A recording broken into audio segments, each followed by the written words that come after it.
ক্লাসটি ছিল আমাদের writing related, free hand writing বা ট্রান্সলেশনের উপর। বাট আজকের এই ক্লাসটিতে আমি সম্পূর্ণ ইংলিশ ল্যাঙ্গুয়েজ শেখার ওয়েটা কি, সঠিক সিকোয়েন্সটা কি, সেইটা আমি বলবো। যারা একদমই দুর্বল আছেন এবং প্র্যাকটিক্যাল ওয়েতে ল্যাঙ্গুয়েজ শিখতে চান, ডেভেলপ করতে চান, বিভিন্ন জায়গা থেকে শেখার চেষ্টা করে যাচ্ছেন বাট ডেভেলপ করতে পারছেন না, আজকের এই ক্লাসটি আপনি লাস্ট পর্যন্ত দেখুন। It will be a master class for you. এতটুকু আমি বলতে পারি, আপনাকে একটু ধৈর্য রাখতে হবে। আমি আপনাদেরকে বলবো এই ভাষার ভিতরে ঠিক কি আছে, আমরা কেন ইংলিশটা পারছি না, এবং শিখতে গেলে ঠিক অ্যাকচুয়ালি কোন কোন টপিকগুলোর উপর আমাকে ফোকাস রাখতে হবে, কোন জায়গা থেকে শুরু করতে হবে, কোথায় শেষ করতে হবে, ঠিক কতটুকু পড়লে, কোন বিষয়গুলো সম্পর্কে কনসেপ্ট রাখলে আমরা দ্রুত ল্যাঙ্গুয়েজ ডেভেলপ করতে পারবো, এবং এই ল্যাঙ্গুয়েজের যে চেইন অফ কমান্ডটা থাকে সেটা কিভাবে মেনটেন করতে হয়, কোন টপিকের পর কোন টপিক আমরা পড়বো, কোন টপিকের পর কোন টপিক, কোন টপিকের সাথে কোন টপিক কানেক্টেড বা রিলেটেড, এটা জানতে হবে। সো ইংরেজি শেখার কমপ্লিট রোড ম্যাপ। আপনারা যারা এর আগে আমার ক্লাস করেছিলেন, ফার্স্টের দিকে আমি যে ফ্রি ক্লাসগুলো নিয়েছিলাম, আপনাদের স্মরণে আছে যারা ক্লাসগুলোতে ছিলেন, আমি আপনাদেরকে বলছিলাম যে আপনাকে প্রধানত 7টি পয়েন্ট মেনটেন করতে হবে যদি আপনি ইংলিশ এক্সপার্ট এবং ফ্লুয়েন্ট হতে চান।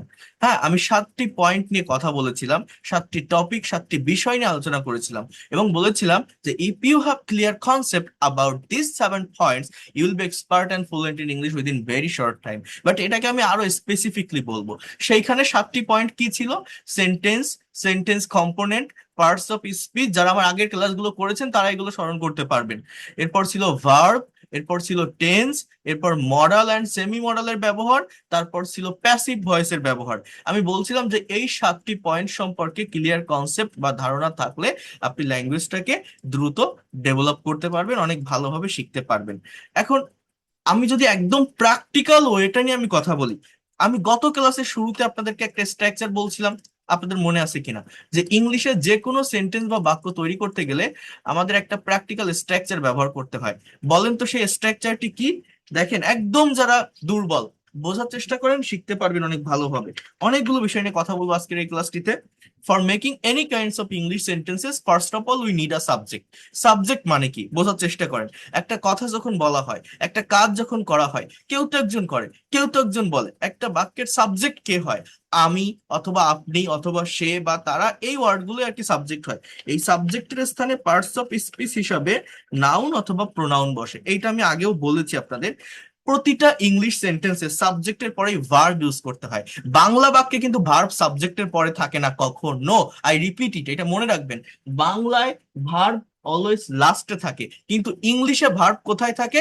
সাবজেক্টের পরে। এই জায়গাটা যদি কেউ মেনটেন করতে পারে, সে দ্রুত ল্যাঙ্গুয়েজ ডেভেলপ করতে পারে। এরপর কি? এরপর হচ্ছে এক্সটেনশন।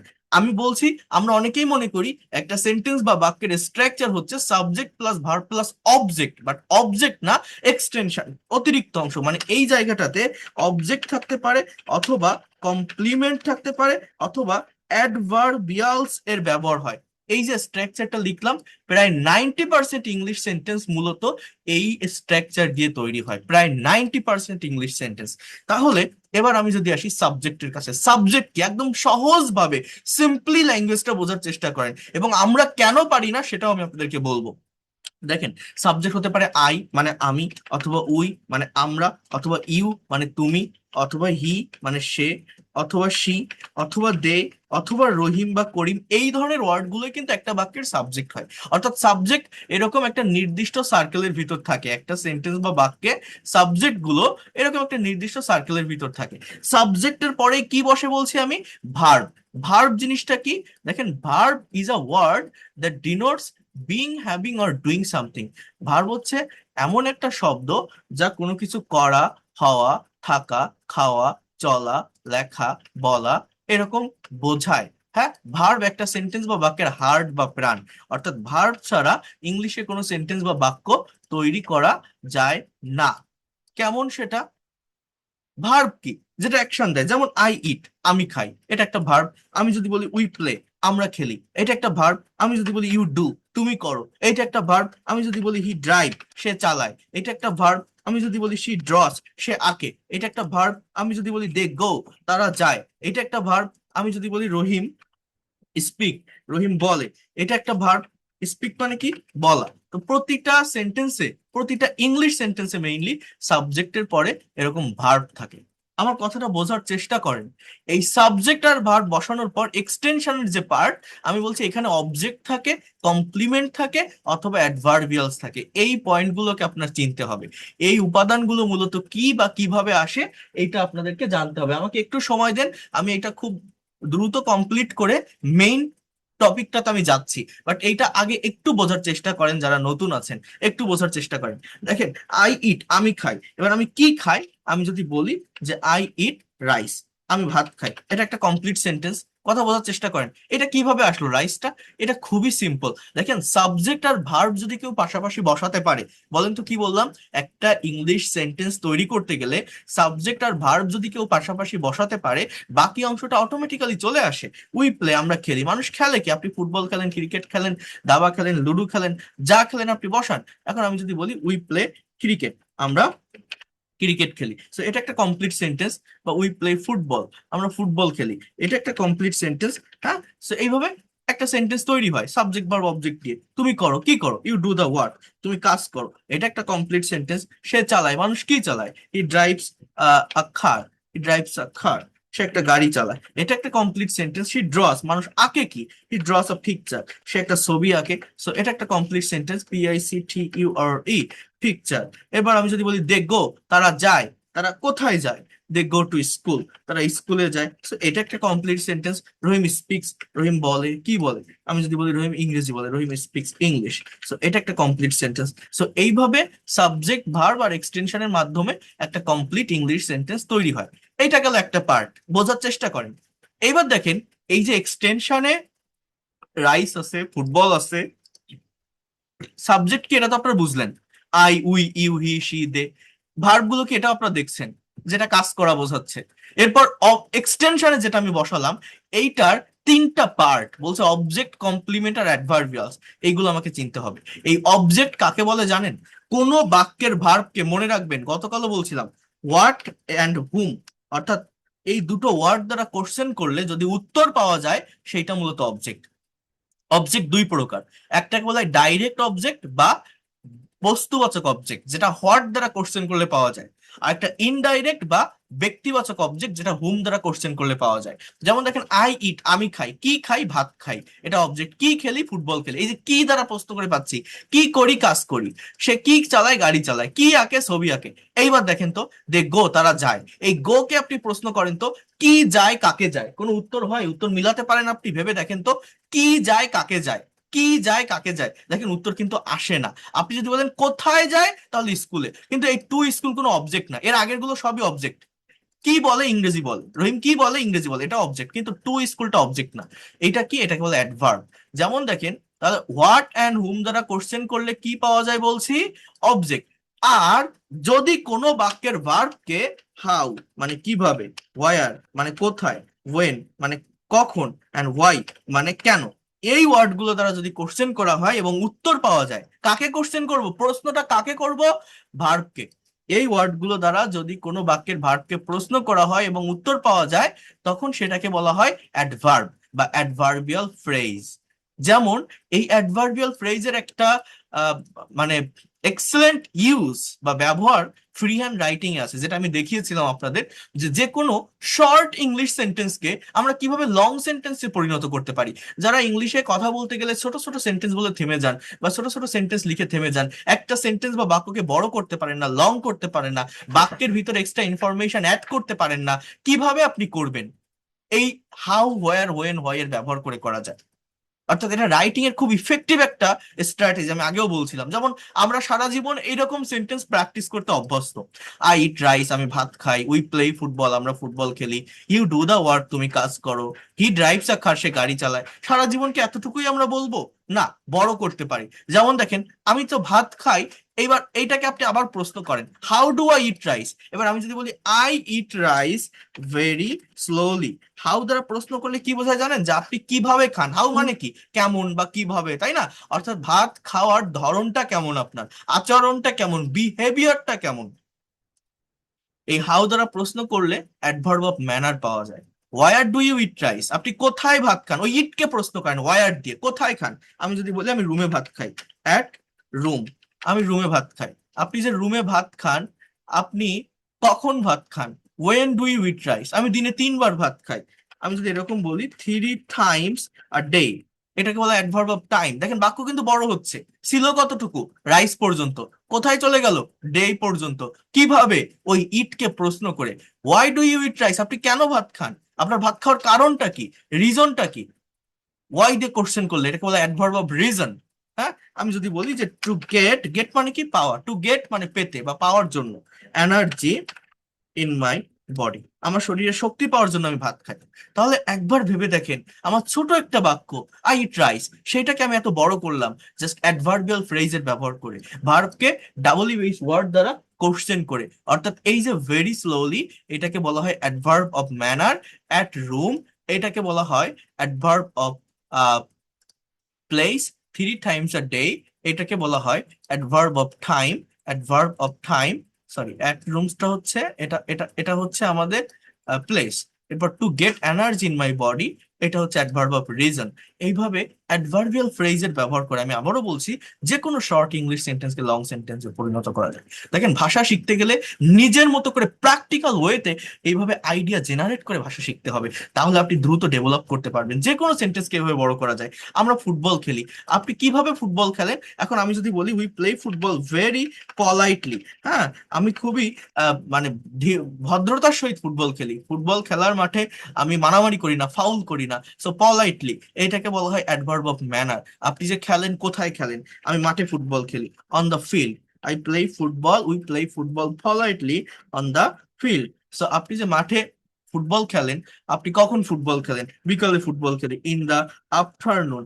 আপনি যে বিকালে ফুটবল খেলেন, আপনি কেন ফুটবল খেলেন? আমার শরীরটাকে ফিট রাখার জন্য বা শারীরিক ব্যায়াম করার জন্য। Just I can say that to do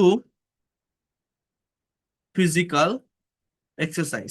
তাহলে একবার ভাবেন আমার বাক্যটা কতটুকু ছিল, জাস্ট ফুটবল পর্যন্ত, সেখান থেকে এক্সারসাইজ পর্যন্ত নিয়ে আসলাম। এটা কোনো কমপ্লেক্স সেন্টেন্স না, এটা কোনো কম্পাউন্ড সেন্টেন্স না যে আমি এখানে অ্যান্ড অর বার যুক্ত করছি, আলাদা দুটো ক্লজ আছে, এরকম কিছুই না। খুবই সিম্পল সেন্টেন্স, একটাই সাবজেক্ট একটাই ভার্ব। বাট সেই সেন্টেন্স বা বাক্যের ভিতর আমি অনেক বেশি ইনফরমেশন নিয়ে আসলাম। কিভাবে?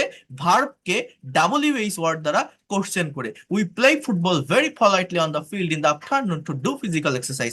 এভাবে রাইটিং ডেভেলপ করা যায়, স্পিকিং ডেভেলপ করা যায়। যারা ছোট ছোট সেন্টেন্স বলে থেমে যান, লেখার ক্ষেত্রে ছোট ছোট সেন্টেন্স লিখে থেমে যান একটা প্যারাগ্রাফ বা কম্পোজিশন লিখতে গেলে, যদি আপনি এইভাবে আইডিয়া জেনারেট করার চেষ্টা করেন সাবজেক্ট আর ভার্ব বসিয়ে, দেখবেন আপনি বড় সেন্টেন্স তৈরি করতে পারবেন।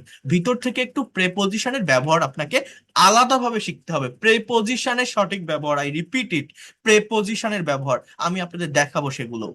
সো এইটা হচ্ছে একটা ওয়ে। কি দেখালাম? একটা সেন্টেন্সকে কিভাবে টেনে লম্বা করতে হয়, বড় করতে হয়, সেন্টেন্স বা বাক্যের ভিতর কিভাবে extra idea, extra information add করা যায়, জেনারেট করা যায়। যে কোনো সেন্টেন্সকে আপনি এইভাবে কিন্তু বড় করতে পারবেন। তো কোনো কোনো বাক্যে অবজেক্ট থাকতেও পারে, কোনো কোনো বাক্যে নাও অবজেক্ট না থাকতেও পারে। না থাকলে অ্যাডভার্ব থাকতে পারে, অবজেক্ট না থাকলে কি থাকবে? অ্যাডভার্ব থাকবে। সো এইটা গেল একটা পার্ট। ওকে, এবার আমি যদি আরেকটু সামনের দিকে আসি, ট্রাই টু আন্ডারস্ট্যান্ড হেয়ার, বোঝার চেষ্টা করেন। এটা গেল একটা পার্ট। এখানে প্রত্যেকটা সেন্টেন্সকে এইভাবে আপনি ডাবল ইউএস ওয়ার্ড দ্বারা কোশ্চেন করে বড় করতে পারেন।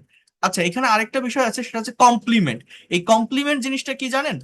কোন বাক্যে যদি, মনে রাখবেন এটা, am is are was were main verb হিসাবে বসে, মেইন ভার্ব হিসাবে am is are was were be verb গুলো, মূলত সেটাই কমপ্লিমেন্ট হয়। কমপ্লিমেন্টের বাংলা অর্থ হচ্ছে পরিপূরক। অর্থাৎ এমন কোন সেন্টেন্স বা বাক্য যার সাবজেক্টে যে থাকে, ওই এক্সটেনশনেও সেই ব্যক্তি বা বস্তুটাই থাকে। মনে করেন আমি যদি এরকম একটা সেন্টেন্স বলি, হি ইজ আ ফার্মার, সে একজন কৃষক। শি ইজ হ্যাপি, অথবা উই আর প্লেয়ার, মানে যারা উই তারাই প্লেয়ার, যে হি সেই ফার্মার, যে সি সেই হ্যাপি। হ্যাঁ, সো এইগুলোকে মূলত বলা হয় কমপ্লিমেন্ট। এই হচ্ছে মূলত কমপ্লিমেন্ট যুক্ত sentence. We are players, complement যুক্ত সেন্টেন্স। মানে যে লোকটা সি সেই ফার্মার, মানে যে হি সেই ফার্মার, যে ফার্মার সেই হি, যে সি সেই হ্যাপি, যে হ্যাপি সেই সি। যারা উই তারাই প্লেয়ার্স, যারা যারা প্লেয়ার তারাই উই। অর্থাৎ সাবজেক্টে যে থাকে, এক্সটেনশনও সেই ব্যক্তি বা বস্তুতেই থাকে, তার নামই বলা হয়। এটা বলে কমপ্লিমেন্ট, একে অপরের পরিপূরক। মূলত অ্যাম ইজ আর বা ওয়াজ ওয়ার মেইন ভার্ব হিসেবে বসলে কোনো বাক্যে সেটাকেই কমপ্লিমেন্ট যুক্ত সেন্টেন্স বলে। বলি না I M a student, I যে স্টুডেন্ট সে, যে স্টুডেন্ট সেই I, he is a teacher, যে হি সেই টিচার, যে টিচার সেই হি, এইটাকেই বলা হয় মূলত কমপ্লিমেন্ট। তাহলে আশা করি আপনারা এই স্ট্রাকচারটা বুঝতে পারছেন। আমি যে বললাম ইংলিশে প্রায় 90% সেন্টেন্স তৈরি করার জন্য এই স্ট্রাকচারটার প্রয়োজন হয়। এই স্ট্রাকচারের টোটাল ফাংশনটা কি আমি বোঝালাম। যদি বুঝতে না পারেন রেকর্ড ক্লাসটা আরেকবার দেখে নিবেন। এবার আসি স্পোকেন ইংলিশটা কি, আমরা ইংলিশে কেন কথা বলতে পারি না, কেন স্পিকিং করতে পারি না, স্পিকিং করতে গেলে আমাদের মেইন প্রবলেমটা কোথায় হয়, ভালোভাবে বোঝার চেষ্টা করেন, বিষয়গুলোকে নেওয়ার চেষ্টা করেন। এরপরে আমি প্র্যাকটিক্যাল জায়গাটাতে আসবো। দেখেন এই যে বাক্যগুলো আছে, যারা টেন্স বোঝেন, টেন্স যারা জানেন, আপনারা প্রত্যেকে জানেন টেন্স একটা কম্পালসারি টপিক। যারা ইংরেজি শিখতে চায়, স্পোকেন ইংলিশ শিখতে চায়, প্রত্যেকে টেন্স প্র্যাকটিস করার চেষ্টা করে। তো এই বাক্যগুলো কোন টেন্সে লেখা আছে? আমি ভাত খাই, আমরা ফুটবল খেলি, তুমি কাজ করো, সে গাড়ি চালায়, সে ছবি আঁকে। অ্যাজ ইউজুয়াল কোন একটা কাজ হয়, রেগুলার ওয়েতে হয়, এগুলো কিন্তু প্রেজেন্ট সিম্পল টেন্স বা প্রেজেন্ট ইনডিফিনিট টেন্স, তাই না? কারণ সাবজেক্টের পরেই ভার্বের প্রেজেন্ট ফর্ম আছে। এটাই তো আপনি বলবেন। কিন্তু দেখেন প্র্যাকটিক্যালি যখন ইংলিশ স্পিকিং করা হয়, কনভারসেশন করা হয়, কমিউনিকেশন করা হয়, তখন একটা স্টেবল টাইমের উপর, একটা টেন্সের উপর ভিত্তি করে কখনো স্পিকিং করা যায় না বা কনভারসেশন করা যায় না। ইংলিশে কথা বলতে গেলে বিভিন্ন টাইমের ব্যবহার করতে হয়, বিভিন্ন টেন্সের ব্যবহার করতে হয়। এই টেন্স মানে চেঞ্জ অফ ভার্ব ফর্ম, ভার্বের ফর্মের পরিবর্তনটাই হচ্ছে মূলত টেন্সের স্ট্রাকচার। ইংলিশে টেন্স তিন প্রকার, তাই না? Present, past and future. প্রত্যেকটা টেন্সের আবার চারটা করে পার্ট আছে, আপনারা জানেন। Indefinite, continuous, perfect and perfect continuous. Total টেন্সের স্ট্রাকচার কয়টা? তিনে চারে 12টা। 12টা স্ট্রাকচার মানে একটা পার্টিকুলার ভার্বকে 12 ভাবে ব্যবহার করা, 12টা টাইমে, 12টা সেন্সে, 12 দিকে নেওয়া বা বলা। কাকে? একটা ভার্বকে। এইটা আমরা ইনস্ট্যান্ট কনভারসেশনের ক্ষেত্রে করতে পারি না বলেই কথা বলতে পারি না। স্পোকেন ইংলিশ হচ্ছে জাস্ট এইটাই। কোনটা? দেখেন একটু বোঝার চেষ্টা করেন, এগুলো আমি আগেও বলেছি, জাস্ট একটু বোঝেন। মনে করেন আমি একটা স্যাম্পল কনভারসেশন তৈরি করছি, এ এবং বি, দুইজনের ভিতরে একটা কথোপকথন। আমি এটা আগেও দেখিয়েছি, বাট এটা অনেকেই করেননি, মিস করেছেন, এই জন্য আমি আরেকবার দেখাই দিচ্ছি। এ এবং বি, এ বি কে বলছে, মনে করেন দুই বন্ধু একটা মেসে থাকে, একটা বাসায় থাকে। তো এ সন্ধ্যাবেলায় বাসায় এসে বি কে জিজ্ঞাসা করছে, তুমি কি রাতে ভাত খেয়েছো? তুমি কি রাতে ভাত খেয়েছো, এটা কোন tense? Have you eaten rice at night? Have you eaten rice at night? এবার বি বলছে, এটা প্রেজেন্ট পারফেক্ট টেন্স, তাই না? যে আমি খাইনি, I have not eaten rice. এবার বি আবার বলছে যে তুমি কি এখন ভাত খাইতেছো? তুমি কি এখন ভাত খাইতেছো, অর্থাৎ are you eating rice now? Are you eating rice now? এবার মানে বি বলছে আমি খাইনি, আবার উল্টে একে জিজ্ঞাসা করছে। এ বলছে আমি সকালে খেয়েছিলাম, I ate rice in the morning. আমি সকালে ভাত খেয়েছিলাম, এখন খাবো না। I will not it now. Just এতটুকুই থাক। এই যে দুইজনের ভিতরে একটা কনভারসেশন হলো, এ এবং বি, এই কনভারসেশনে আমি প্রতিটা সেন্টেন্সে একটা কমন ভার্ব ব্যবহার করছি। সেটা কি? ইট। এই ইট মানে কি? ইট মানে আমরা জানি খাওয়া, ইট মানে খাওয়া। কিন্তু যখন আমি এটা প্র্যাকটিক্যাল কনভারসেশনে ইউজ করছি, তখন দেখেন কোথাও ইট নেই। ইট শব্দটাকে আমি কোথাও লিখছি ইটেন, কোথাও লিখছি E A T I N G eating, কোথাও লিখছি এ টি ই এট, আবার কোথাও লিখছি উইল নট ইট বা উইল ইট, যাই বলি না কেন। তাহলে এই যে সম্পূর্ণ একটা কনভারসেশন, জাস্ট ইট কোথাও আছে, মানে প্রতিটা সেন্টেন্সে এই ভার্বটা আছে খাওয়া, কিন্তু এই ভার্বের বিভিন্ন টাইমে আমরা ব্যবহার করেছি। আপনি যখন প্র্যাকটিক্যালি কারোর সাথে কনভারসেশন করবেন, কারোর সাথে কমিউনিকেশন করবেন, একটা স্টেবল টাইমের উপর কথাকে রেখে এগোতে পারবেন না। আপনার সময়ের পরিবর্তন করতে হবে। এই যে সময়ের পরিবর্তনটা আপনি করবেন, এই পরিবর্তন অনুযায়ী ইনস্ট্যান্টলি যে ভার্বের ফর্মটা আপনাকে ব্যবহার করতে হবে, সেইটা আপনি করতে পারেন না, সেইটা আমরা করতে পারি না। এজন্যই আমরা স্পিকিং পারি না, এজন্যই আমরা স্পিকিং এ দুর্বল, আর কোনো কিছু না। যারা অ্যাডমিশন নিবেন, যারা স্পোকেন ইংলিশের কোর্স করবেন, আমার কাছে না, যে কোনো জায়গায় স্পোকেন ইংলিশ যারা শেখায়, স্পোকেন ইংলিশ মানে এইটাই, জাস্ট এই একটাই পয়েন্ট, আর কিছুই না। জেনে যান। আর কিছুই না। আপনি যদি ভার্বটাকে, আপনি যেভাবে কথাটা ডেলিভার করতে চাচ্ছেন, আপনি যার সাথে কনভারসেশন করছেন, কমিউনিকেশন করছেন, বা একটা টপিকের উপর স্পিকিং করছেন, সেটা যে টাইমে আপনি করছেন সেই টাইম অনুযায়ী ইনস্ট্যান্টলি ভার্বের যে সঠিক ফর্ম সেটা আপনি ব্যবহার করতে পারছেন কিনা, এইটা যদি আপনি পারতে সক্ষম হন, আপনি ইংলিশ এক্সপার্ট। এইটাই মূলত স্পোকেন ইংলিশে শেখানো হয় ঘুরায় ফিরায়। আর এইটা যদি আপনি করতে না পারেন, আপনি দুর্বল, আপনি পারবেন না। অর্থাৎ এই যে আমি ইনস্ট্যান্টলি বসালাম eaten, eating, ate, will not eat, এটা আপনাকে বসানো শিখতে হবে। এটা আপনাকে টাইম অনুযায়ী ইনস্ট্যান্টলি বলা শিখতে হবে। বিশ্বাস করেন, জাস্ট এই জায়গাটাই আমরা পারি না বলে কথা বলতে পারি না। অর্থাৎ টেন্স এর স্ট্রাকচার মানে হচ্ছে ভার্বের ফর্মেট চেঞ্জ। এটাকে বলা হয় কনজুগেশন অফ ভার্ব। বলেন তো আমি কি বললাম? Conjugation of verb. যারা ইংরেজি শিখতে চান, যারা ইংলিশ ডেভেলপ করতে চান, অনেকে মনে করেন যে আমরা ভোকাবুলারিতে দুর্বল, আমার ভোকাবুলারি সম্পর্কে ভালো কনসেপ্ট বা ধারণা নেই, তাই আমি ইংলিশ পারি না। ভোকাবুলারি বলতে ভার্বের ভোকাবুলারি শিখতে হয়। যার যত বেশি ভার্ব সম্পর্কে কনসেপ্ট বা ধারণা থাকে, সে তত দ্রুত ল্যাঙ্গুয়েজ ডেভেলপ করতে পারে। ভার্ব বোঝা, ভার্বের কনসেপ্ট নেওয়া খুবই জরুরি যদি আপনি সত্যিকার অর্থে ইংরেজি শিখতে চান। বিশ্বাস করেন, এইটা দিয়েই ল্যাঙ্গুয়েজ শেখা শুরু করতে হয়। যদি ছোট কোনো বাচ্চাকে ইংলিশ শেখান, এই ভার্ব রিলেটেড ওয়ার্ড বেশি বেশি পড়াবেন, বেশি বেশি ডেভেলপ করাবেন। ভার্ব ছাড়া আর কিছুই নাই। কারণ কি? সাবজেক্ট একটা নির্দিষ্ট সার্কেলের ভিতর থাকে, I, we, you, he, she, they, এরাই তো সাবজেক্ট, এর বাইরে আর কিছু না। এরপর যদি আপনি ভার্ব জানেন, ওয়ার্ড মানে কি, অনেকে বলেন না যে আমি ভোকাবুলারিতে দুর্বল, আমি কথা বলতে গেলে শব্দ ব্রেনে আসে না। শব্দ বলতে ভার্ব, ভার্ব রিলেটেড ওয়ার্ড আপনাকে শিখতে হবে যত বেশি পারেন, অ্যাজ মাচ অ্যাজ পসিবল। সাবজেক্টের পর আপনি ভার্ব বসান, দেখবেন বাকি অংশটা অটোমেটিক্যালি চলে আসে। এই যে রাইস, ফুটবল, ওয়ার্ক, এটা সিচুয়েশন অনুযায়ী চলে আসে। তাহলে আপনাকে জানতে হবে কি? ভার্ব, ভোকাবুলারি, ভার্ব, ভার্বের ফর্ম। শুধু ভার্ব জানলে হবে না। কেন? যেমন দেখেন, ইট মানে কি? খাওয়া। এটা একটা পাস্ট ফর্ম আছে, সেটা হচ্ছে এইট। এই যদি আপনি না জানেন, এই কথাটাকে অতীতে আপনি বলতে পারবেন না। এর পাস্ট পার্টিসিপল ইটেন, এর প্রেজেন্ট পার্টিসিপল ইটিং, এর থার্ড পারসন ফর্ম হচ্ছে ইটস। একটা ভার্বের টোটাল 5টা ফর্ম থাকে, বাট আমরা 3টা ফর্ম শিখে থাকি। বাকি 2টা ফর্ম, এই যে লাস্টের 2টা আছে, এটা টেন্স শিখতে শিখতে হয়ে যায়। এই জন্য আমাদের বইগুলোতেও দেওয়া থাকে না। বাট টোটাল ফর্ম কিন্তু মূলত 5টা। V1 এটাকে প্রেজেন্ট ফর্ম বলে, V2 পাস্ট ফর্ম বলে, V3 পাস্ট পার্টিসিপল ফর্ম বলে। এই যে V3টা মূলত পারফেক্ট টেন্স গুলোতে ব্যবহৃত হয় অথবা প্যাসিভ ভয়েসে ব্যবহার হয়। V4 এটাকে প্রেজেন্ট পার্টিসিপল বলে, V5 এটাকে থার্ড পারসন ফর্ম বলে। মানে প্রেজেন্ট ইনডিফিনিট টেন্সে subject third person singular number হলে এই ফর্মটা বসে। তো আপনি যে কোনো ইংলিশ বই থেকে যদি ইংলিশ শেখেন বা চর্চা করেন, সেটা গ্রামারের বই হোক বা স্পোকেনের বই হোক, প্রত্যেকটা বইতে এই টপিকটা কমনলি থাকবে, কনজুগেশন অফ ভার্ব বা ফর্মস অফ ভার্ব। বাট আমরা কতজন প্র্যাকটিস করি? আপনি কয়টা ভার্বের ফর্ম জানেন? 20টা, 25টা, 50টা, শত শত ভার্ব আছে যার বাংলা অর্থ জানেন না, পাস্ট ফর্ম জানেন না, পাস্ট পার্টিসিপল জানেন না। তাহলে ভার্বের ফর্ম যদি আমি না জানি, ভোকাবুলারি যদি আমি না জানি, টেন্স প্র্যাকটিস করে আমার কি হবে? টেন্স তো জাস্ট 12টা স্ট্রাকচার। টেন্সের স্ট্রাকচার কি? Subject plus V1 plus object, present tense, শেষ। Subject plus V2 plus object, past tense, শেষ। Subject plus am is are plus ভার্বের সাথে আইএনজি, প্রেজেন্ট কন্টিনিউয়াস টেন্স। এ দিয়ে তো কোনো কাজ হবে না। আপনি যদি ওই জিনিসটাই না জানেন, মনে করেন আমি আপনাকে বললাম সে একটা গ্লাস ভেঙেছিল, ইংরেজি করেন তো। এখন আপনি টেন্স শিখছেন যে ভেঙেছিল, বাংলা ক্রিয়াপদে ল বা লাম থাকলে তাকে পাস্ট টেন্স বলে। তাই পাস্ট টেন্সের স্ট্রাকচার কি? সাবজেক্ট প্লাস ভার্বের past form V2 plus object, এরকম আমরা জানি।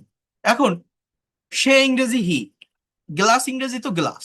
এবার ভাঙা ইংরেজি কি? ওই শব্দটার ইংরেজি যদি আপনি না জানেন, আপনি কি ইংলিশে কথা বলতে পারবেন? এখন আপনি হয়তো জানলেন যে ভাঙা ইংরেজি ব্রেক। এবার এই ব্রেকের V2টা কি, এইটা কি আপনি জানেন? এইটা যদি আপনি না জানেন, তাহলে আপনি কিভাবে টেন্স শিখে কোনো লাভ হবে? কিভাবে ওই সেন্টেন্সটাকে আপনি ট্রান্সলেট করবেন যে সে একটা গ্লাস ভেঙেছিল? এখানে কোনো ওয়াজ, ডিড এগুলো দেওয়া যাবে না। প্রিন্সিপাল ভার্ব, মেইন ভার্বের পাস্ট ফর্ম ইউজ করতে হবে। তো ব্রেকের পাস্ট ফর্ম হচ্ছে ব্রোক। আমি যদি এটা জানি যে ব্রেকের পাস্ট ফর্ম ব্রোক, তাহলেই কথাটাকে ট্রান্সলেট করতে পারবো কি ব্রোক আ গ্লাস, যার মানে হচ্ছে সে একটা গ্লাস ভেঙেছিল।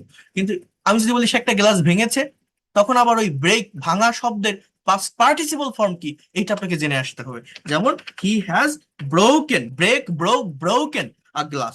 আপনি যদি এই জিনিসটা না জানেন যে এর past form broke, past participle broken, এইটা যদি আপনি না জানেন, টেন্স শিখে তো কোনো লাভ হবে না। টেন্স তো শুধু ওইটাই লেখা যে V2 past tense, V3 perfect tense, V4 continuous tense, এই তো টেন্স। তাহলে আপনাকে আগে জানতে হবে কি? ভার্বের ফর্ম। বোঝার চেষ্টা করেন। নেওয়ার চেষ্টা করেন। কয়টা ভার্বের ফর্ম জানেন? আমি আপনাদেরকে বলছিলাম যে মোস্ট ইফেক্টিভ 200 ভার্ব আমার কাছে আছে, যেগুলো যদি আপনি রেগুলার হইতে প্র্যাকটিস করতে পারেন, এই 200টা ভার্ব, এই দেখেন আমি আপনাদের এটা আগেও দেখিয়েছি, আগেও বলেছি, অনেকবার বলেছি, এবং এই প্রত্যেকটা ভার্ব দিয়ে প্র্যাকটিক্যাল কনভারসেশনও তৈরি করা আছে। এই দেখেন এই ভার্বগুলো দুই ভাবে হয়, একটা হচ্ছে রেগুলার বা উইক ভার্ব, একটা হচ্ছে ইরেগুলার বা স্ট্রং ভার্ব। আমার কাছে 200টি ভার্ব আছে, যে 200টি ভার্ব হচ্ছে বাছাইকৃত ভার্ব।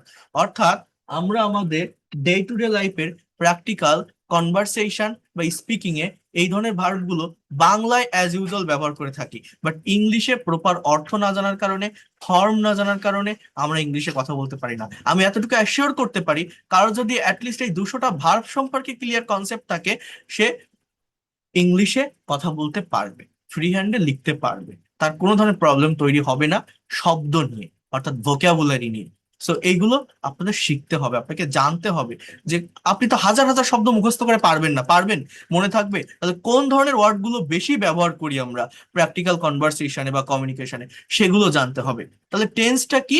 টেন্স হচ্ছে ভার্বের ফরম্যাট চেঞ্জ। অর্থাৎ সহজ কথায় এই দেখেন, বোঝার চেষ্টা করেন, টেন্সের স্ট্রাকচার টোটাল কয়টা আছে? 12টা। কিন্তু এই 12টা টেন্স দিয়ে মনের সম্পূর্ণ ভাব প্রকাশ করা যায় না। বলেন তো আমি কি বললাম? 12টা টেন্স দিয়ে মনের সম্পূর্ণ ভাব প্রকাশ করা যায় না। মনের সম্পূর্ণ ভাব প্রকাশ করার জন্য টেন্সের পাশাপাশি আপনাকে যেটা শিখতে হবে, মডাল এবং সেমি মডালের ব্যবহার। তাহলে কি হবে জানেন? ইংলিশ ল্যাঙ্গুয়েজে টোটাল 18টার মতো মডাল সেমি মডাল আছে। Can, could, may, might, shall, should, will, would, need to, dare to. এগুলো জানলে whatever you think in Bengali you will be able to speak in English. আপনি বাংলায় যা কিছু ভাবেন না কেন, সেটা ইংলিশে বলতে সক্ষম হবেন। অর্থাৎ 12টা টেন্স মনের সম্পূর্ণ এক্সপ্রেশন, সম্পূর্ণ ভাব প্রকাশ করতে সক্ষম নয়। এটাকে আরো মডিফাই করার জন্য, আরো ডেভেলপ করার জন্য মডাল ভার্বের ব্যবহার শিখতে হয়। ইংলিশ ল্যাঙ্গুয়েজ আমি এর আগেও বলেছি, 12টা টেন্স আর 18টা মডাল সেমি মডাল, 30টা স্ট্রাকচার যদি কারো জানা থাকে, সে যে কোনো কিছু বাংলায় ভাবলে ইংলিশে ট্রান্সলেট করতে পারবে। জাস্ট ভার্বের উপর ফোকাস করতে হবে। যেমন দেখেন, আই গো টু স্কুল, আমি স্কুলে যাই। আই ওয়েন্ট টু স্কুল, আমি গিয়েছিলাম। I will go to school, আমি যাব। I am going to school, আমি যাচ্ছি। I was going to school, আমি যাচ্ছিলাম। অর্থাৎ টাইমের পরিবর্তন আমাকে করা শিখতে হবে, কারণ ওই যে বললাম প্র্যাকটিক্যাল কনভারসেশন বা কমিউনিকেশনে একটা স্টেবল পজিশনে কথাকে রেখে এগোতে পারি না। তো সাবজেক্ট কিন্তু আই, অবজেক্ট কিন্তু টু স্কুল। কথার পরিবর্তন, কালের পরিবর্তন, সময়ের পরিবর্তনের জন্য পরিবর্তনটা মূলত কোথায় হচ্ছে? ভিতরে ভার্বের ফর্মে। কোথাও বসছে গো, কোথাও ওয়েন্ট, কোথাও উইল গো, কোথাও অ্যাম গোয়িং। তো আপনি যখন কারোর সাথে কমিউনিকেশন করছেন, যে টাইমে একটা কথা ডেলিভার করছেন, সেই টাইম অনুযায়ী এই ভার্বের ফর্ম আপনি ইউজ করতে পারছেন কিনা, এইটাই দেখার বিষয়। সো এইভাবে টোটাল 12টা টেন্স গো ভার্ব দিয়ে লেখা, মানে গো মানে যাওয়া কথাটাকে 12 ভাবে আপনি প্রকাশ করতে পারবেন, যদি ভার্বের ফর্ম জানেন আর টেন্সের স্ট্রাকচার জানেন। বা টেন্স দিয়ে মনের সম্পূর্ণ ভাব প্রকাশ করা যায় না, এই জন্য সেটাকে আরো ডিটেলসে প্রকাশ করার জন্য মডাল এবং সেমি মডালের ব্যবহার শিখতে হয়। যেমন can, could, may, might. I can go, আমি যেতে পারি। আই কুড গো, আমি যেতে পারতাম। আই মে গো, আমি যেতেও পারি। আই মাইট গো, আমি যেতেও পারতাম। আই উড গো, আমি যেতাম। আই ইউজ টু গো, আমি যেতে অভ্যস্ত ছিলাম। আই মাস্ট গো, আমি অবশ্যই যাব। আই শ্যাল গো, আমি যাব। আই নিড টু গো, আমার যাওয়া দরকার। আই ডেয়ার টু গো, আমি যাওয়ার সাহস দেখাই। এরপরে আছে দেখেন semi modal auxiliary verb. I am to go, আমাকে যেতে হয়। আই ওয়াজ টু গো, যেতে হতো। I am suppose to go, আমার যাওয়ার কথা। I was suppose to go to school, আমার স্কুলে যাওয়ার কথা ছিল। ভার্ব একটাই, গো মানে যাওয়া। সেই গো কথাটাকে কতগুলো টাইমে, কত ভাবে, কত দিকে আমি নিতে পারছি, এটা যে যত বেশি টাইমে মডিফাই করতে পারবে, সে তত দ্রুত ল্যাঙ্গুয়েজ ক্লিয়ার করতে পারবে। কারণ আপনি বাংলায় যে টাইমে যেভাবে কথা ভাববেন, সেভাবেই ডেলিভার করতে পারবেন। I have to go to school, আমাকে স্কুলে যেতে হবে। I had to go to school, আমাকে যেতে হয়েছিল। অর্থাৎ ইংলিশ ল্যাঙ্গুয়েজটা মূলত কি? মূলত ভার্বের ফর্মের চেঞ্জ, কথার পরিবর্তন, কালের পরিবর্তন, সময়ের পরিবর্তনের জন্য ভার্বের উপর ফোকাস করতে হয়। আপনি যদি কোনো টপিকের উপর স্পিকিং প্র্যাকটিস করতে চান, প্রেজেন্টেশন দিতে চান, আমি এটাও আপনাদেরকে বলেছিলাম, টাইমের পরিবর্তন করা শিখতে হবে। যেমন দেখেন, আমি যদি বলি what do you do everyday, আপনি প্রতিদিন কি করেন, ইংলিশে ডিসক্রাইব করতে পারবেন? অর্থাৎ আপনার প্রতিদিনের কাজকর্মগুলো প্রেজেন্ট সিম্পল টেন্স দিয়ে ডেসক্রাইব করতে হবে। বাট আমি যদি এখন আবার কোশ্চেন করি, what did you do yesterday, আপনি গতকাল কি করেছিলেন, দেখবেন তখন আর আপনি ইংলিশে কথা বলতে পারবেন না, যদি না এই টাইমের পরিবর্তন সম্পর্কে আপনার সঠিক কনসেপ্ট থাকে। আমি যদি বলি what will you do tomorrow, আগামীকাল কি করবেন, এটাও আপনি বলতে পারবেন না যদি না টাইমের সঠিক ব্যবহার আপনি জানেন। অর্থাৎ ভার্বের ফর্মের পরিবর্তন করা শিখতে হবে। বাংলায় যে কথাটা আমি ভাবতেছি সেই কথাটা যখন আমি ইংলিশে বলবো, যে টাইমে আমি কথাটা বলবো সেই টাইম অনুযায়ী ভার্বের সঠিক ফর্ম ইউজ করতে হবে। সত্যিকার অর্থে মূলত এইটা আমরা পারি না বলে কথা বলতে পারি না। যেমন এখানে সিম্পল তিনটা প্রেজেন্টেশন আছে, আপনারা একটু দেখেন, আমি একটু পড়ি। বলছে what do you do everyday, আসসালামু আলাইকুম, I get up early in the morning everyday. দেখেন প্রতিটা সেন্টেন্সে ইংলিশে কিন্তু সাবজেক্টের পরেই ভার্ব থাকে। আমি যদি একটু ভার্বগুলোকে হাইলাইট করি, এটা প্রেজেন্ট ইনডিফিনিট টেন্স, তাই না? অর্থাৎ একটা কাজ কেউ রেগুলার ওয়েতে করে, অ্যাজ ইউজুয়াল করে, প্রতিদিন করে, তো প্রেজেন্ট সিম্পল টেন্স দিয়ে হচ্ছে। বলছে then I brush my teeth, তারপর আমি দাঁত ব্রাশ করি, wash my face and take ablution for ফজর প্রেয়ার, মুখ ধুই এবং ফজরের নামাজের জন্য উজু করি।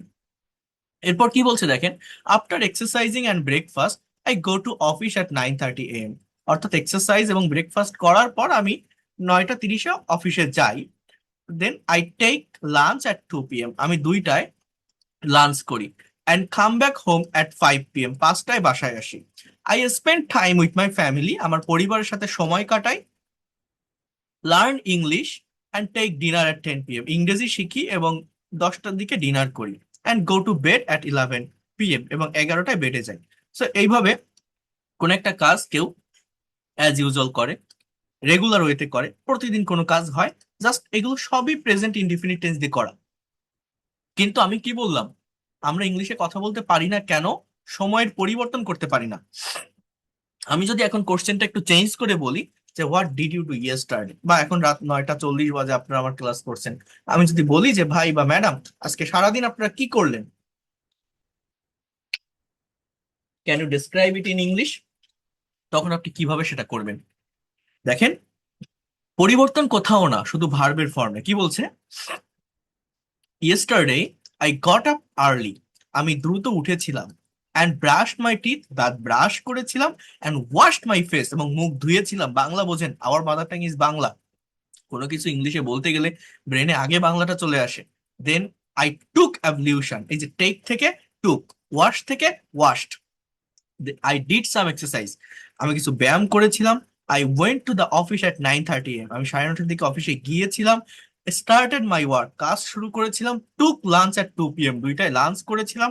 আই কেম ব্যাক, কামের পাস্ট ফর্ম কেম, অর্থাৎ এইটা যদি আপনি ব্যবহার করতে, ইউজ করতে, বসাতে সক্ষম না হন, আপনি কিন্তু অতীতের কথা বলতে পারবেন না।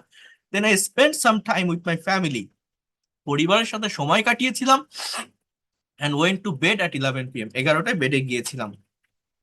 এবার যদি আমি আপনাদের বলি what will you do tomorrow, or what will be your tomorrow activities, আপনি আগামীকাল সারাদিন কি করবেন, আপনার আগামীকালকে সারাদিনের কাজ কি হবে, ইংলিশে ডেসক্রাইব করতে পারবেন?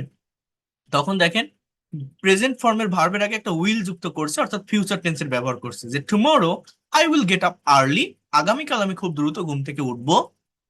I will brush my teeth, দাঁত ব্রাশ করবো। অ্যান্ড উইল টেক অ্যাবলিউশন, এবং উজু করব। Then I will go to office at 9:30 AM, 9:30 দিকে অফিসে যাব। বাংলা বোঝেন কিন্তু, যাব, করব, খাবো। আই উইল টেক লাঞ্চ, আমি লাঞ্চ করব 2টার দিকে। And come back at 5 PM, এবং 5টায় অফিস থেকে বাসায় আসবো।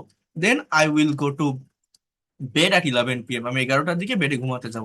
সো এইভাবে যদি আপনারা নিজেরা বিভিন্ন টাইমের পরিবর্তন করে স্পিকিং প্র্যাকটিস করতে পারেন, টাইমের পরিবর্তন মানে কি, ভার্বের ফর্মের পরিবর্তন করে স্পিকিং প্র্যাকটিস করতে পারেন, বিভিন্ন টাইমে কথা বলা শিখতে পারেন, আপনার সেন্স অনুযায়ী আপনি যেভাবে কথা ডেলিভার করতে চাচ্ছেন, যেটা ভাবছেন সেই অনুযায়ী যদি সঠিক ভার্বের ফর্ম ব্যবহার করতে পারেন, তাহলেই আপনি ইংলিশ এক্সপার্ট। আর এইটাই আমরা পারি না বলে আমরা স্পোকেন ইংলিশে মূলত দুর্বল।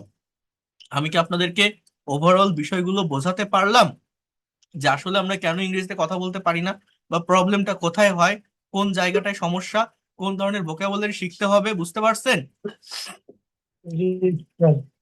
এই পর্যন্ত যে কথাগুলো বললাম। ওকে, সো এবার দেখেন, এবার দেখেন, এবার আমি একটা প্র্যাকটিক্যাল টপিকের কাছে আসব। প্রত্যেকে এই টপিকটার উপরে ফোকাস করবেন। দেখেন এই যে কথাগুলো বলছি, এই কথাগুলোকে কিভাবে প্র্যাকটিক্যালি অ্যাপ্লাই করতে হয়। তাহলে আমাদের কি কি শিখতে হবে, ওভারঅল যে বিষয়গুলো আমি 1 নম্বর পয়েন্ট আপনাকে বললাম, কনজুগেশন অফ ভার্ব, আপনাকে ভার্বের ফর্ম জানতে হবে। 2 নম্বর বিষয় হচ্ছে টেন্সের ব্যবহার জানতে হবে। 3 নম্বর বিষয় হচ্ছে টেন্স দিয়ে মনের সব ভাব প্রকাশ করা যায় না, এই জন্য মডাল অ্যান্ড সেমি মডালের ব্যবহার জানতে হবে। 4 নম্বর যে বিষয়টি, সেটি হচ্ছে প্যাসিভ ভয়েসের ব্যবহার জানতে হবে, অর্থাৎ এই টেন্স, মডাল, সেমি মডাল, এদের একটা রিভার্স স্ট্রাকচার হচ্ছে প্যাসিভ ভয়েস। এই প্যাসিভ ভয়েসের সঠিক ব্যবহার যদি আপনার জানা থাকে, জানা থাকলে তো থাকলো, যদি জানা না থাকে, আমাকে সেটা বলি, তাহলে কখনোই এই ল্যাঙ্গুয়েজটাকে আপনি ভালোভাবে প্রকাশ করতে পারবেন না। এই প্যাসিভ ভয়েস ইংলিশ ল্যাঙ্গুয়েজে অনেক বড় একটা জায়গা দখল করে আছে। তো এইটার সঠিক ব্যবহার আপনাকে জানতে হবে। এখন দেখেন, এই যা যা আমি বলছি, এইগুলোকেই আমরা প্র্যাকটিক্যাল স্পিকিং, রাইটিং বা কনভারসেশনে অ্যাপ্লাই করার চেষ্টা করব। কিভাবে সেটা করব, আমরা সেটা পারবো কিনা। আমি আমার পেইড কোর্সের যে স্টুডেন্ট আছে, যারা 1 মাস 1.5 মাস ক্লাস করে, তাদেরকে রিয়েল লাইফ স্পিকিং, রিডিং এবং কনভারসেশন আমি কিভাবে প্র্যাকটিস করাই, সেটা একটু আপনারা এখন দেখবেন। আবারও বলছি, প্র্যাকটিক্যালি ইংলিশ ল্যাঙ্গুয়েজ যদি ডেভেলপ করতে চান, আপনার প্র্যাকটিক্যাল প্র্যাকটিসের ভিতরে মুভ করতে হবে, আপনাকে প্র্যাকটিক্যাল প্র্যাকটিসের ভিতরে যেতে হবে। কেমন সেটা দেখেন।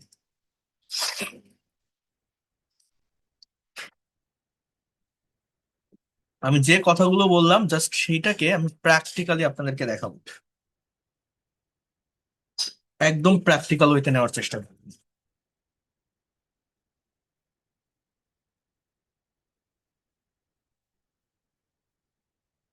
দেখেন কি বলছে, English speaking, reading, writing, conversation and pronunciation practice class. Just একটা সার্টেইন টপিক দিয়ে আমরা কিভাবে ইংলিশ ল্যাঙ্গুয়েজের প্রতিটা বিষয়, প্রতিটা জায়গা আমরা ডেভেলপ করতে পারি, আমি আপনাদের আজকের এই সম্পূর্ণ ক্লাসটি থেকে এখন সেটি দেখাবো। এইখানে একটা সার্টেইন টপিক আছে, এই টপিকটা হচ্ছে আ বুক ফেয়ার আই ভিজিটেড। দেখেন, প্র্যাকটিক্যাল কনটেক্সটের ভিতর আসতে হবে, তা না হলে কখনোই ভাষার ডেভেলপমেন্ট আসে না। প্র্যাকটিক্যাল কনটেক্সটের ভিতর কেন আসতে হবে, এর অনেকগুলো কারণ আছে। আপনি যদি একটা প্র্যাকটিক্যাল প্যাসেজ অ্যানালাইসিস করতে পারেন, তাহলে আপনার বেনিফিটটা কি জানেন, আপনি একটা সেন্টেন্সের রাইটিং এর ফরমেশনটা কি, কিভাবে লেখা হচ্ছে, এটা আপনি বুঝতে পারবেন। দুই নম্বর পয়েন্ট হচ্ছে, 2 নম্বর পয়েন্ট হচ্ছে, আপনি আপনার যে রিডিং স্কিল, এটা ডেভেলপমেন্ট পাবেন। 3 নম্বর পয়েন্ট হচ্ছে প্রোনাউন্সিয়েশন ক্লিয়ার হবে।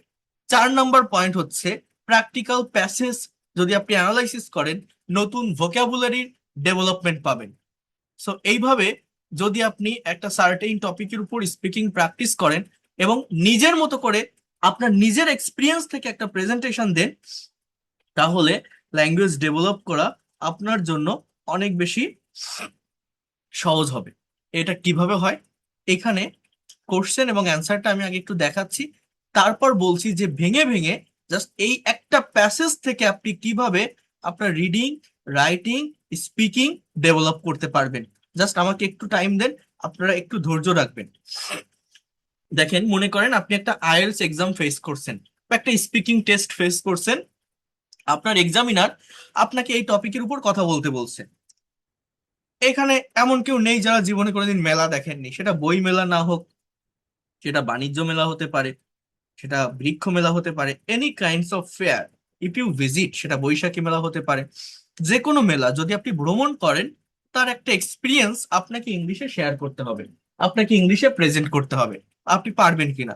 এখন এইখানে দেখেন কয়েকটা সার্টেন কোশ্চেন আছে, যেমন কোশ্চেন গুলো হচ্ছে, হাউ ইজ একুশে বইমেলা, একুশে বইমেলাটা কেমন, with whom did you go to the book fair, কার সাথে আপনি বইমেলায় গিয়েছিলেন, how was the fair premises, এই মেলাটা কোথায় হয়েছিল বা কোথায় ছিল, মেলার প্রাঙ্গণটা কোথায় ছিল, hmm did you see there, আপনি সেখানে কাকে দেখেছিলেন, what did you gather from the fair. তো যাই হোক, এত কোশ্চেন দেখার দরকার নেই, আমরা ডিরেক্ট একটু অ্যান্সারের কাছে যদি যাই, আপনি দেখলে বুঝতে পারবেন। এই যে প্যাসেজটা আমি একটু পড়বো, আপনি একটু আমার কথাগুলো জাস্ট মনোযোগ দিয়ে শুনবেন, তারপর আমি দেখাচ্ছি এখানে আপনাদের মূলত কোন কাজগুলো বা কি করতে হবে, আমাদের ওয়েটা কি। দেখেন এখানে কি বলছে, ট্রাই টু আন্ডারস্ট্যান্ড হিয়ার। বলছে ডিউরিং লাস্ট ফেব্রুয়ারি, অর্থাৎ গত ফেব্রুয়ারিতে, I went to the I went to visit the একুশে বইমেলা। দেখেন ভার্বের উপর আমি একটু হাইলাইট করছি, প্রত্যেকে একটু বোঝার চেষ্টা করেন। ওয়েন্ট মানে কি, আমি গিয়েছিলাম, তাহলে এটা কোন টেন্স, পাস্ট টেন্স। কোথায় গিয়েছিলাম, একুশে বইমেলা। Which was full of event and experiences, যেটি ছিল ঘটনা এবং অভিজ্ঞতায় ভরপুর। অর্থ কি তাহলে বলেন তো, যেটি ছিল, একটু সময় দেন আমাকে, একটু এটা পড়তে দেন, তারপর আমি দেখাচ্ছি মূলত আপনাদের কাজটা কি এখান থেকে। যেটি ছিল ঘটনা এবং অভিজ্ঞতায় ভরপুর। The fair took place on Bangla academy প্রিমিজেস, এই মেলাটা অনুষ্ঠিত হয়েছিল বাংলা একাডেমির প্রাঙ্গণে, বাংলা একাডেমির মাঠে, উদ্যানে। ঠিক আছে, the fair took place on Bangla academy প্রিমিজেস। এবার কি বলছে, it is the biggest and most gorgeous book fair of the country, এটা সব থেকে বড় এবং দেশের সব থেকে জাঁকজমকপূর্ণ বইমেলা। গর্জাস বুক ফেয়ার মানে কি, জাঁকজমকপূর্ণ বইমেলা। I went to the fair with my friend, এই নিজের একটা এক্সপিরিয়েন্স ব্যাখ্যা করছে। আপনারা এমন কেউ নেই যারা একটা মেলা ভিজিট করেন, যদি বই মেলা ভ্রমণ করেন, আপনার নিজের এক্সপিরিয়েন্সটা আপনাকে শেয়ার করতে হবে। এবার বলছে the premises of Bangla Academy took a festive look, Bangla একাডেমির প্রাঙ্গণ একটা উৎসব মুখর পরিবেশ নিয়েছিল। There were lot of book stall beautifully decorated, সেখানে অনেক বইয়ের দোকান সুন্দরভাবে সাজানো ছিল।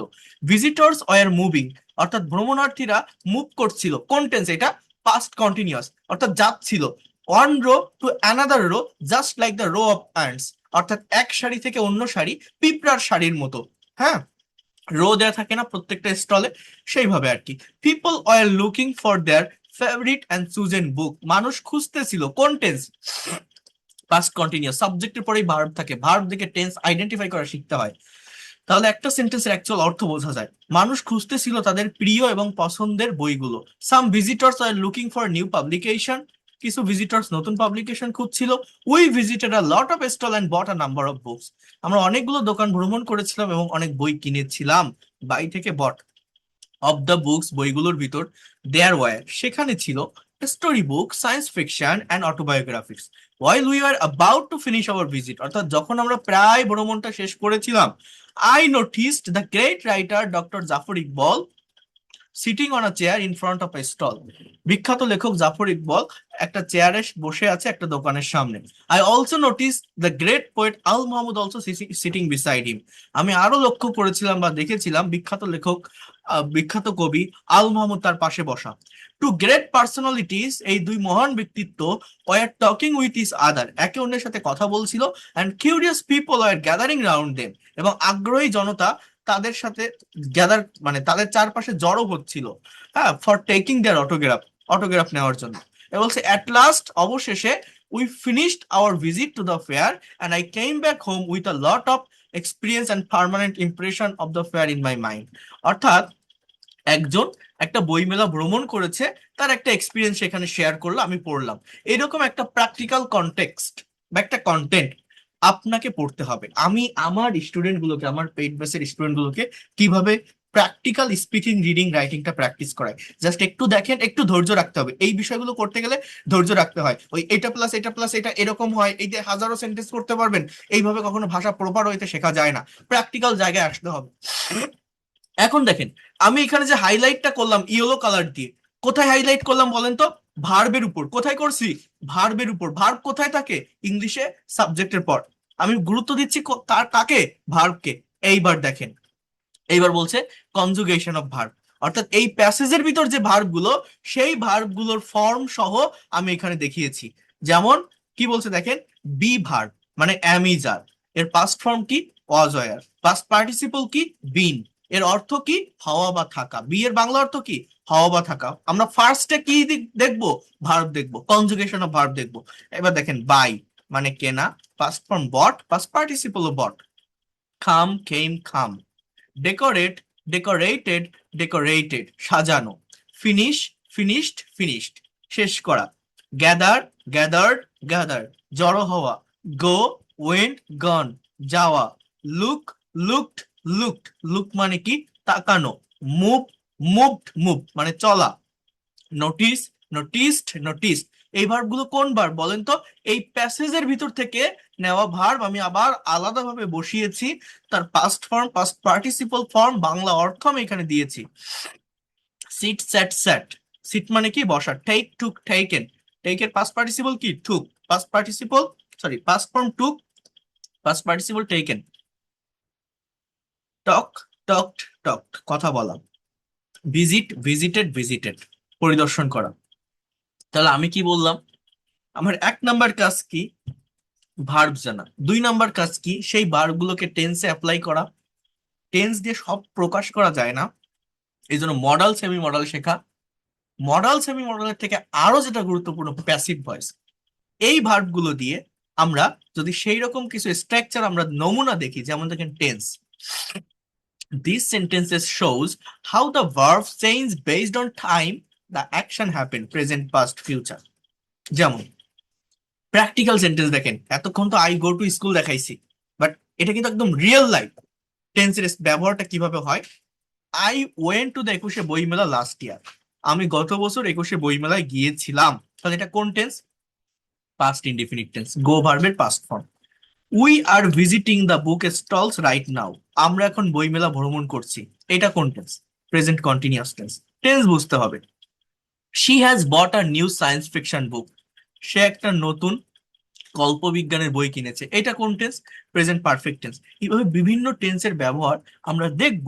দে were talking about the famous poet. তারা বিখ্যাত কবিকে নিয়ে কথা বলছিল। এটা পাস্ট কন্টিনিউয়াস। অর্থাৎ প্রতিটা টেন্স কিন্তু এইভাবে ব্যবহৃত হয় যখন আপনি প্র্যাকটিক্যাল সেন্টেন্স গুলো দেখবেন। এবার দেখেন মডালের ব্যবহার কিভাবে হতে পারে। প্র্যাকটিক্যাল কিছু মডালের সেন্টেন্স যদি আমরা দেখি এই টপিকের উপরে, যেমন you can come to the fair with my friend, তাহলে can plus V1। May I sit beside you, আমি কি আপনার পাশে বসতে পারি? তাহলে এগুলো হচ্ছে মডালের ব্যবহার, তাই না? You should look for new publication, তোমার নতুন পাবলিকেশন খোঁজা উচিত। I must take doctor Zafar Iqbal autograph, তাহলে মাস্ট প্লাস V1। এগুলো হচ্ছে মডালের ব্যবহার। মানে শুধু টেন্স দিয়ে কিন্তু সব কথা প্রকাশ করা যায় না, এই জন্য মডাল সেমি মডালের ব্যবহারটা হয়ে থাকে। আবার প্যাসিভের ব্যবহার কোথায় হয়? আমরা প্যাসিভ সেন্টেন্স গুলো দেখলে তার অর্থগুলো করতে পারি না। যেমন the stalls were beautifully decorated. Stall গুলো সুন্দরভাবে সাজানো হয়েছিল। এখানে সাবজেক্ট আছে নিষ্ক্রিয় থাকে, ইনঅ্যাক্টিভ থাকে। Were plus V3, past indefinite টেন্সের passive. The great writer was noticed by the crowd. ভিড়ের ভিতর মহান লেখকদের দেখা গিয়েছিল, লক্ষ্য করা হয়েছিল। ওয়াজ নোটিসড, এগুলো কিন্তু প্যাসিভ ভয়েস। এইগুলোর ব্যবহার আমি আপনাদেরকে আলাদাভাবে দেখাবো। The chair will be move to the other side. Chair গুলো অন্য পাশে সরিয়ে নেওয়া হবে। এই যে উইল বি প্লাস V3, এগুলো হচ্ছে প্যাসিভের স্ট্রাকচার। তাহলে আমি কি বললাম?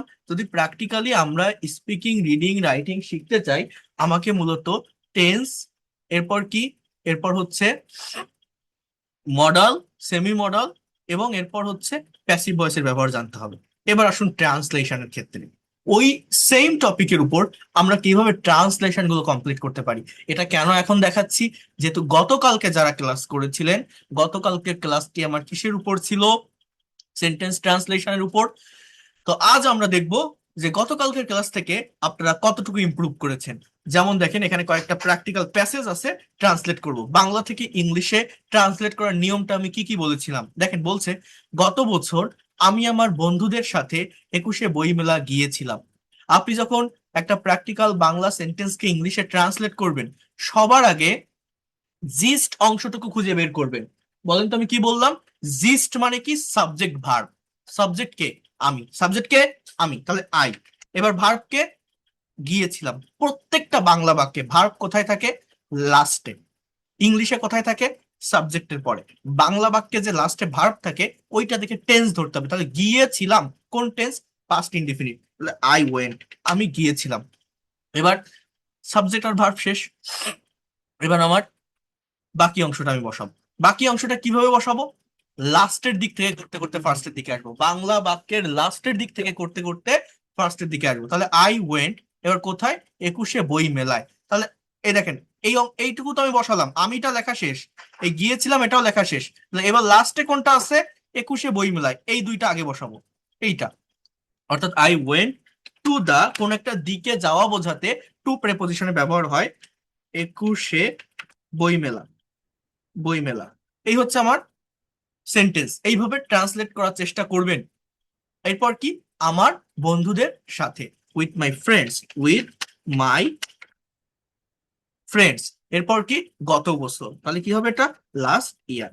এইভাবে যদি আপনারা সাবজেক্ট আর ভার্ব বসান এবং লাস্ট থেকে করতে করতে ফার্স্টের দিকে আসেন, যে কোনো সেন্টেন্সকে খুব সহজে ট্রান্সলেট করতে পারবেন। এটা কিন্তু আমি আপনাদেরকে গত ক্লাসেও দেখিয়েছিলাম, বলেছিলাম।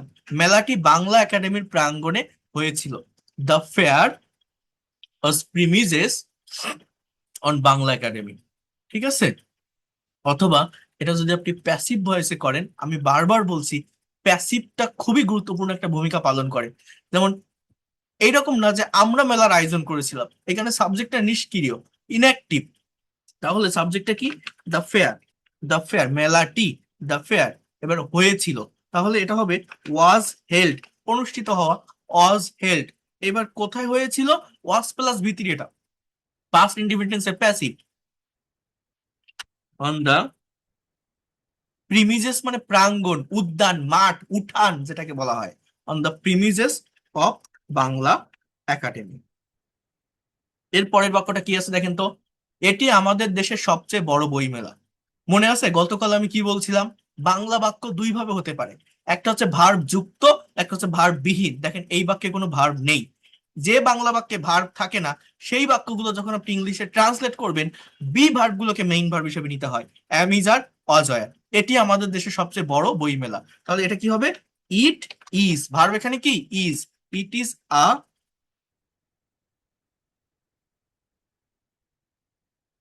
দা বিগেস্ট বুক ফেয়ার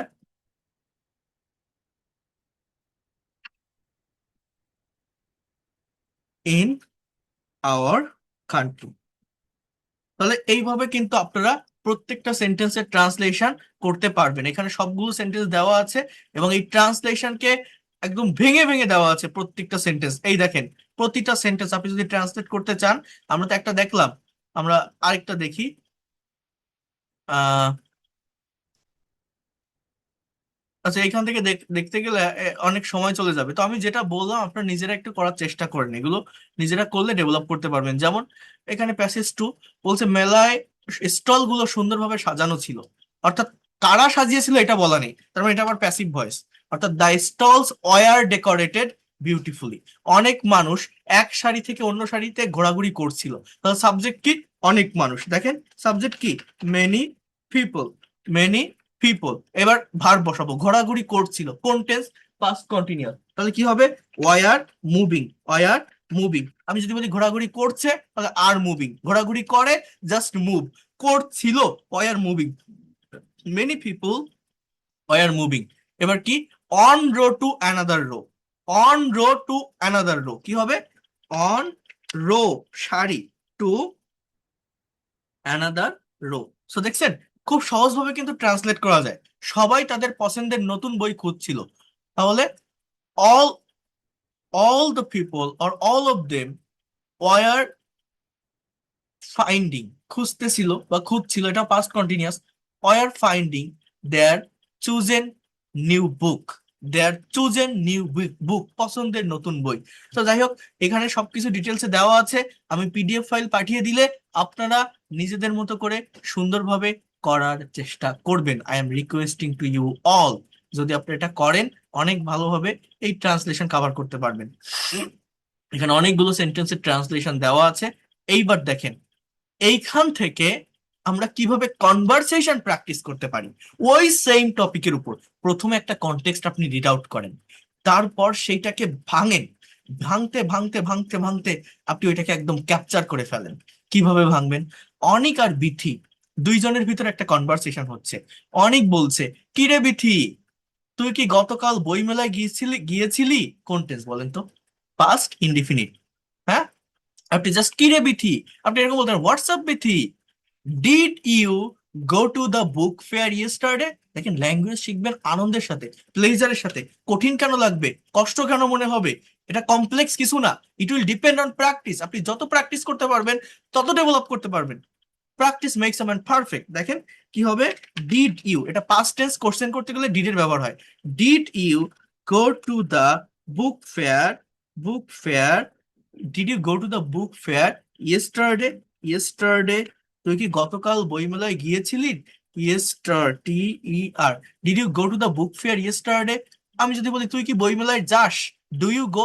আমি যদি বলি তুই কি আগামীকাল বইমেলায় যাবি, বলেন তো কি হবে? উইল হবে তখন। Will you go to the book fair tomorrow. বলছে হ্যাঁ আমি বিকেলে মেলায় গিয়েছিলাম, তাহলে কি হবে? I went to the fair in the afternoon. বলেন কি বলছি? I went to the, practice করতে হবে, I went to the fair in the afternoon. বিকাল বেলা বোঝাতে তার আগে ইন দা বসাতে হয়। হ্যাঁ, এবারের মেলাটা খুব সুন্দর ছিল। This fair was very beautiful. হ্যাঁ, আমিও কাল সেখানে বেড়াতে গিয়েছিলাম। I also visited there yesterday. I also visited there yesterday. Stall গুলো দারুণ ভাবে সাজানো হয়েছিল, তাই না? তাহলে এটা কি হবে, যে the stalls were beautifully decorated, isn't it? কি হবে বলেন? The stalls were beautifully decorated. বলছে একদম ঠিক বলছিস, ইউ আর কমপ্লিটলি রাইট। অনেক মানুষ এক সারি থেকে অন্য সারিতে ঘোরাঘুরি করছিল এবং তারা নিজেদের পছন্দের নতুন বই খুঁজছিল। অর্থাৎ many people were moving from on row to another row and they were finding their favourite chosen book. এরপর বলছে যে তুই কি নিজের জন্য নতুন কোনো বই কিনেছিস? তাহলে এটা আপনি প্রেজেন্ট পারফেক্ট টেন্সে করেন, কিনেছিলি না, এটা কিনেছিস। তাহলে কি হবে এটা? Have you bought any new books, have you bought any new books for you, এভাবে আপনি বলতে পারেন। অথবা just have you bought any new books to you, for you. তো নিজের জন্য কি নতুন কোনো বই কিনেছিস? বলছে হ্যাঁ আমি দুইটা গল্পের বই আর একটা কল্পবিজ্ঞান কিনেছি। দেখেন কিনেছিলাম থাকলে পাস্ট টেন্স হতো, আই বট হতো। বাট এখানে কি হবে, এখানে হচ্ছে হ্যাভ প্লাস ভি3, এটা প্রেজেন্ট পারফেক্টের ব্যবহার হবে। যে I have, I have, B buy মানে কেনা, past form, past participle bought, B U G S T. I have bought two story books and a science fiction. সব লিখতে গেলে অনেক সময় চলে যাবে, এই জন্য আমি সব লিখছি না, আপনারা একটু বুঝে নেন। কি বললাম আমি? যে I have bought two story books and a science fiction. আমি দুইটা গল্পের বই এবং একটা সায়েন্স ফিকশন কিনেছি। এবার বলছে আচ্ছা তুই কি মেলায় কোনো বিখ্যাত লেখককে লক্ষ্য করেছিস? তাহলে এটা কি হবে? Have you noticed, have you noticed, have you noticed, N O T I E C E D, have you note, have you noticed any great writer. তাই না? কি হবে? Have you noticed any great writer in the fair? In the fair, have you noticed? এটা কোন tense? Present perfect tense. এইভাবে practically চর্চাটা করেন না, একদিনে বুঝবেন না। আপনি রেগুলার করতে থাকেন, 5 থেকে 7টা ক্লাস এরকম করেন, বেশি না, 5 থেকে 7টা ক্লাস করেন, দেখবেন ল্যাঙ্গুয়েজ আপনার আয়ত্তে চলে আসবে, আপনি ডেভেলপ করতে পারবেন। বলছে হ্যাঁ হঠাৎ লক্ষ্য করলাম জাফর ইকবাল স্যার একটা স্টলের সামনে চেয়ারে বসে আছেন। Suddenly I noticed that Dr. Zafar Iqbal sat on a chair in front of a stall. বসেছিলেন, স্যাটের ব্যবহার, সিট মানে বসার, পাস্ট ফর্ম স্যাট। ওই যে শুরুতে ভার্বের ফর্মের কথা বলছি না, কনজুগেশন অফ ভার্ব, তাই নাকি? তিনি কি তখন পাঠকদের সাথে কথা বলছিলেন? কথা বলছিলেন, অর্থাৎ was he talking, was he talking with, আমরা কি বলতে পারি, পিপল বা ভিজিটর্স। হ্যাঁ, এই ধরনের কথা আপনি বলতে পারেন সেখানে। এরপর হ্যাঁ তিনি সবার সাথে হাসি মুখে কথা বলছিলেন। তাহলে he was talking with everyone very, আপনি বলতে পারেন যে প্লেজেন্ট ওয়ে। দেখেন একটা কথা আমি বলি, যখন আপনি বাংলা থেকে ইংলিশে কোনো সেন্টেন্স ট্রান্সলেট করবেন তখন ওয়ার্ড বাই ওয়ার্ড না করে আপনারা সেন্স বুঝে করবেন। এই কথাটা এখানে দেওয়া আছে, ওয়ার্ড বাই ওয়ার্ড করতে গেলে কখনো মিলানো যায় না। এবার বলছে অনেক কৌতূহল মানুষ ওনাকে দেখার জন্য চারপাশে জড়ো হচ্ছিল।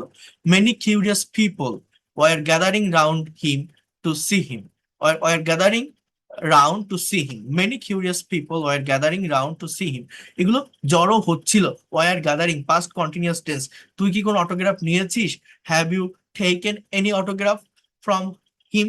Have you taken? সো এখানে দেখেন একটা কথা, এটার ইংলিশ সব দেওয়া আছে, ইংলিশ দেওয়া আছে, আপনারা নিজেরা দেখলে প্র্যাকটিস করতে পারবেন। আমি যে জিনিসটা এখানে বলতে চাচ্ছি বা বোঝাতে চাচ্ছি, কোথায় যেন সেটা, একটু আমার এই লেখাগুলোর উপর একটু ফোকাস করেন, জাস্ট এই জায়গাটা একটু ফোকাস করেন। আহারে, এটা ছিল এখানে, অনেকগুলো ওয়ে দেওয়া ছিল,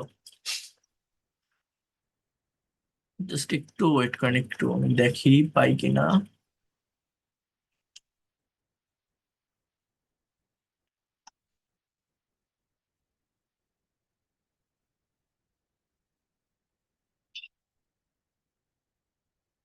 আচ্ছা, এই যে জায়গাটা, এই দেখেন এইখানে যে কথাটা আমি বলছি, আপনি যখন এই কনভারসেশন বা ট্রান্সলেশন গুলো আপনি প্র্যাকটিস করবেন, বলছে don't translate word for word. দেখেন কি বলছে, don't translate word for word, focus on translating the meaning and flow. কি বলছে, focus on translating the meaning and flow rather than finding the direct dictionary replacement for every single word. আশা করি আপনারা কথাটা বুঝতে পারছেন। Don't translate word for word, focus on translating the meaning and flow rather than finding a direct dictionary replacement for every single word. দেখেন এটা total 19টা পেজের একটা পিডিএফ, এই যে পিডিএফটা টোটাল 19 পেজ।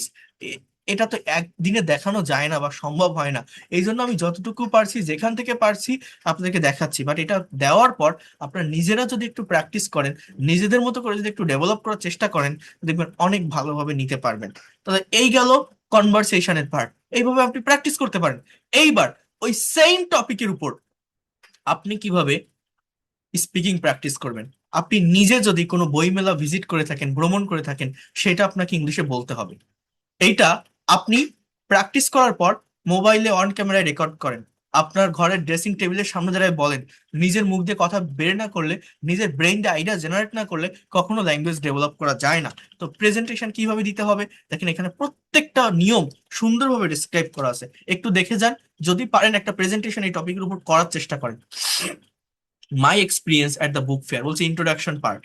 ইন্ট্রোডাকশনে দেখেন এখানে বলেও দিয়েছে, smile, look at the audience and speak clearly. বলছে গুড মর্নিং এভরিওয়ান, এইভাবে আপনি শুরু করতে পারেন। হ্যাঁ, ফার্স্ট আপনি সালাম দেন, আসসালামু আলাইকুম। দেন good morning everyone. Today I'm very excited to share a wonderful experience with you. My recent visit to a book fair. As well as know, as we all know, যেহেতু আমরা সবাই জানি books are our best friend and a book fair is a festival for book lovers, একটা উৎসব বই প্রেমীদের জন্য। এইবার তাহলে পার্ট 1 এতটুকু সে বলে শেষ করলো। পার্ট 2টা কি বলছে, ডিসক্রাইবিং দ্য ফেয়ার। হ্যাঁ, use hand gesture and show how big it was, মানে হাত দিয়ে দেখাতে বলছে যে last February I went to visit the 21শে বই মেলা উইথ মাই ফ্রেন্ডস। দেখেন কত সুন্দরভাবে প্রেজেন্টেশনটা দেওয়া যায়। It took place on Bangla Academy premises. It is the biggest and most gorgeous book fair in our country. When we arrived, the entire area had a festive look. There were hundreds of book stalls and they were beautifully decorated. সুন্দরভাবে সেটা describe করলো সেটিংটাকে। এবার বলছে activities, মানে সেখানে যাওয়ার পর প্রথমে বইমেলাটা কি সেটা বললো, এবার সেখানে গিয়েছিল, গিয়ে কি দেখলো, এনভায়রনমেন্টটা কি সেটা বললো। এবার কি বলছে যে যাওয়ার পর অ্যাক্টিভিটিসটা কি ছিল, অ্যাক্টিভিটিস যেমন দেখেন বলছে the fair was full of life, visitors were moving from one row to another row, almost like row of ants. Everywhere I looked, people were looking for their favorite books and checking out new publication. We visited a lot of stalls ourselves and bought a number of books, including storybooks and science fiction. এবার বলছে the best moment, লাস্টের দিকে কি বলছে, the highlight of my day happened just as we were about to finish our visit. Suddenly I noticed the great writer Dr. Zafar Iqbal. He was sitting on a chair in front of a stall and the famous poet Al Mahmud was sitting beside him. They were talking with each other. Many curious people were gathering around them eagerly taking their autograph. It was amazing to see such great personalities up close. এবার conclusion পার্টে কি বলছে দেখেন, এখানে বলছে show down and speak warmly। হ্যাঁ, বলছে কি দেখেন, at last we finished our visit and came back home. I returned not just with a bag of full books but with a permanent beautiful impression of the fair in my mind. Thank you so much for listening. তাহলে এই আপনি অনেকে আছেন না, ইংলিশে কথা বলতে গেলে, স্পিকিং করতে গেলে, প্রেজেন্টেশন দিতে গেলে শব্দ ব্রেনে আসে না, ইনস্ট্যান্টলি সেন্টেন্স নিয়ে আসতে পারেন না। কি করতে হয় জানেন?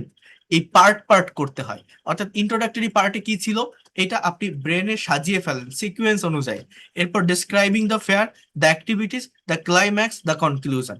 কিভাবে প্রেজেন্টেশন দিবেন জানেন? জাস্ট ভার্ব গুলোকে ডেভেলপ করেন। মনে করেন আমি এই সব ঢেকে দিলাম, আমি তো এই একবারই পড়ছি, একবারই দেখছি। আমার যদি এই ভার্ব গুলো ব্রেনে থাকে, একদম শুরুতে যে ভার্ব ছিল না, কই গেল, এই যে কনজুগেশন অফ ভার্ব, এইগুলো যদি আমি একটু ফোকাস রাখতে পারি তাহলে আমি পরপর সাজাতে পারবো। যেমন আপনি বলেন যে 21শে বইমেলা is the most gorgeous book fair in our country, একটা সেন্টেন্স আমি বললাম। এবার আপনি আপনার এক্সপিরিয়েন্সটা শেয়ার করেন যে আই ওয়েন্ট টু দ্য 21শে বইমেলা লাস্ট ফেব্রুয়ারি। আমি গিয়েছিলাম, ভার্ব কোনটা ব্যবহার করলাম? এই যে ওয়েন্ট, আমি গিয়েছিলাম। এইভাবে আপনি নিজের মতো করে প্রেজেন্টেশন দেওয়ার চেষ্টা করেন, নিজের মতো করে কথা বলার চেষ্টা করেন। আই ওয়েন্ট, আমি গিয়েছিলাম। এরপর আফটার গোয়িং দেয়ার, সেখানে যাওয়ার পর ওই সেটিংটাকে ডিসক্রাইব করেন। আই স, আমি দেখেছিলাম, many stalls were beautifully decorated. এই যে ডেকোরেট ছিল না, many stalls were beautifully decorated. এরপর আমি কি বলবো যে সেখানে যাওয়ার পর অ্যাক্টিভিটিস গুলো কি ছিল?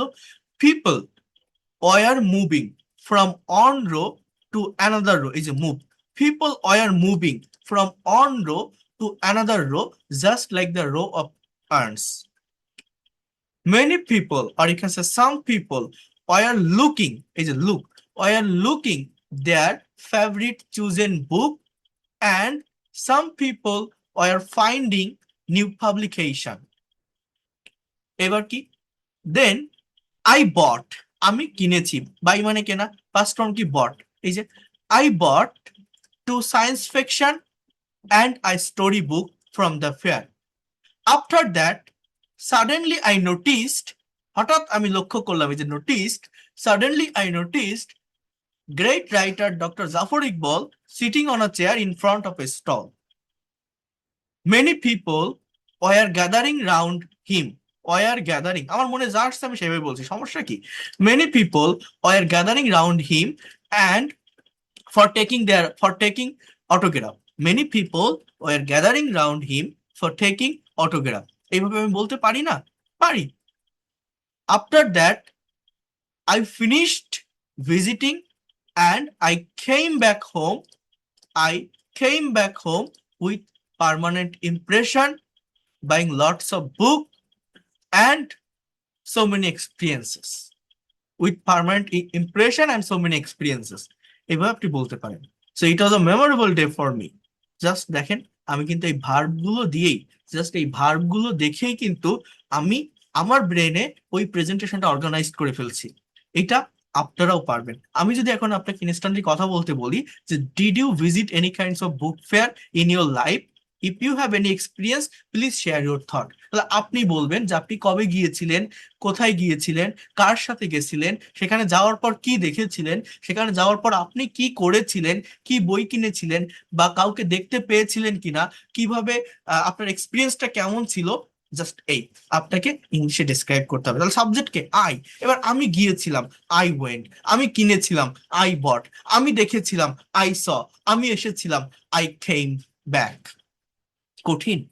সাবজেক্ট আর ভার্ব পাশাপাশি বসান, বাকিটা অটোমেটিক্যালি চলে আসে। অলওয়েজ ভার্বের উপর ফোকাস করতে হয়। অনেকে বলেন না যে শব্দ ব্রেনে আসে না, কথা বলতে পারি না, স্পিকিং পারি না, এই জন্য ভার্ব আমরা জানি না। ভার্বের বাংলা অর্থ, ভার্বের past form, past participle form জানা থাকলে ল্যাঙ্গুয়েজ শেখা কঠিন না। আর এরকম কনটেক্সট ধরে ধরে শিখতে হয়। তাহলে কি হয়, একটা টপিক আপনি পড়লেন, এইটাকে কনভারসেশনে অ্যাপ্লাই করেন, এইটাকে ট্রান্সলেশনে অ্যাপ্লাই করেন, এইটাকে স্পিকিং এ অ্যাপ্লাই করেন। আরো আছে, সেটা তো আমি আপনাদের দেখাইনি।